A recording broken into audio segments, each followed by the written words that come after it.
Andy, what have you learned in your short time here about the Port Footy Club since you arrived? Love the facilities, love the tradition of the club. People are really cool. The drive of the players very similar, really high standards. That's the beauty of being in the industry that we are. Some young players coming through, which is really exciting, like the young talent of the club. Director of coaching roles certainly became more au fait now in AFL, but do you think at the moment, particularly inside this group with so many new faces, it's a particularly important role for you to fulfil, to connect everyone and bring them all together? Yeah, and that's my role, is to build a coaching team that is going to win a premiership for the Port Adelaide Football Club. Got a strong teaching background, studied a little bit of psychology, think I'm equipped for it. We had a very young coach take over my old club not so long ago. I hope that I played a role in developing that group as well. What kind of lessons do you take from Hawthorn Dorrance, from Carl Fletcher, Sam, and then take from Port Brenda Kent to Josh? One of the cool things about Josh and Sam, highly competitive young men. I'd like to see them on the footy field together again. And that's the way I remember Josh. Highly competitive, one of the reasons I wanted to come here. He's got a really strong drive. We met quite a few times along the journey to make sure that I would fit within his philosophy and that I could assist him. And we've had a really good start. Yeah, so far this preseason, he's been right in the middle of everything at training, umpiring. Even how have you seen how he's been going so far the first couple of weeks? Very much taking the lead on the club and driving a new standard. And you would have seen him, for those who were here, driving the last drill, in which we started to do a little bit of match simulation already in our second week. So we're taking that very similar philosophy, just we need to get better and we need to get better faster. And he's leading that charge. So if you saw the last 10 minutes of training, he's driving that. What are your principles? What sort of your guiding philosophy, I guess, to your role? Yeah, that's a really good question. Make young men better footballers as quickly as we can. And if you think about that, what that takes, strong education program, but get to know your individuals. Can't coach a team without knowing your individuals. And Josh has got a very similar philosophy to that. What attracted you to the role? Long story, but I'll try and make it really quick. Chris Davies and I once worked together in cricket, continued our relationship when I was a coach of West Adelaide and he was Sandford.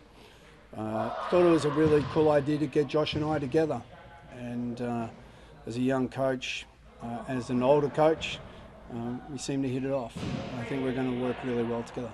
So with that in mind, were you aware that CD wasn't going to be here once he came, and how did that change your role? He was very transparent, but being here once upon a time in a previous life, coaching West Adelaide, very much aware of the tradition of Port Adelaide Football Club, very much aware of Josh Carr too during that time, and particularly the early 2000s when he was such a significant leader. We spent time together over 3 meetings, getting to know each other, and it was his choice to make that decision, and one which I'm really grateful for. Do you think Josh can inspire a quick bounce back like we did see with Sam when he was at Hawthorn, like they had a couple of games then, kind of exploded with him through Sam? I think all clubs, and one of the things that has impressed me with Josh and Sam, they've got a plan, and a plan to win a premiership, and that's really important. I think people talk about finals, young coaches that are coming in with plans to win premierships. That's exciting, and you can see Hawthorn's build. I'd like to think that Port Adelaide's going to accelerate past that very quickly. When you do history and development, how exciting that your best players, your core is so young in Rosie, other Swans. Well, I'm meeting them all, and Zach just walked into the building today. We have a mutual friends though from Darley, and as you know, Hazy, being a former coach of Williamstown, Darley's a recruiting zone for us. So I told Zach that I tried to recruit him once as a 17-year-old and he turned me down. But they are an impressive unit, aren't they? And I think we're only seeing the beginning of that group.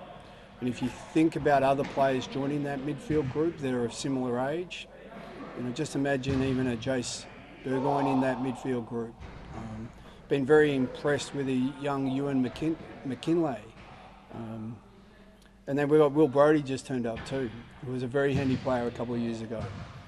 So it is exciting. I've got a big smile on my face as a former head of development. Your own coaching experience, how does that feed into the wider with Stuart Dew, Revis and Glenelg, and that senior core with being there, done that? How does that feed or benefit what you're doing now? Yeah, I would hope I would be able to value add to them. But one of the things that all coaches should be is learned. And these young coaches from different experiences, Dewey from Sydney and then on to Brisbane. I know he's a former Port Adelaide player. Darren Reeves from Glenelg, very impressive. Luke Webster. Just talking about these line coaches. Hamish Hartlett's been promoted, and Hamish, I remember playing him as a 16-year-old. His mind, what he's thinking around the contest and stoppages already. Matt Lobie, another good West Adelaide boy. I'd like to claim him before he became Port Adelaide. Head of development, really innovative young man, like it, learning from him myself. So how much I've taught them and how much they're teaching me, that's a really nice thing at the moment. When you talk about young players, Tom Cochrane kind of, came from nowhere this year to actually, from rookie list to debuting. The season was ended prematurely, but so far the signs looking pretty good. He could improve further. Oh, Tom, what a tough kid, like genuinely hard. And then you got Christian Moraes, Harrison Ram. Like Rammy he's a unit. I think he's grown in the summer.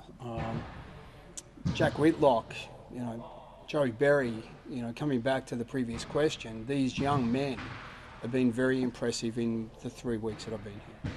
Hard to leave Hawthorn, given your emotional attachment from your playing days? Love Hawthorn, born and bred a Hawthorn supporter, played with Hawthorn, had 2 coaching stints there. Love it. Is hard to leave, but this is the industry that we're in. And to come to Port Adelaide, to have this exciting challenge, to help support a new coaching team, wow. It'll be strange coaching against them. My competitive nature it's exciting. It's all about game day. Do you have a defined role, or is it more of a sit back and observe? Or I would imagine myself and Ben will have a more of a defined game role as we go in to see what that looks like.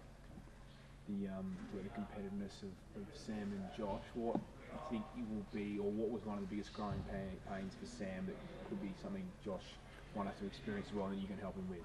Yeah, I think Sam inherited a lot of playing list, and you can see that Hawthorn turned over a playing list in 4 or 5 years. So Sam will still, Josh will still have that challenge of player list management around player expectation. And then the enormity of coaching a football club.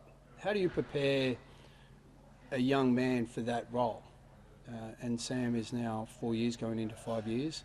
And Josh now is the leader of our football club, a very big figurehead. Now we have our presidents and our CEOs, but have no doubt one of the most public figures now is Josh.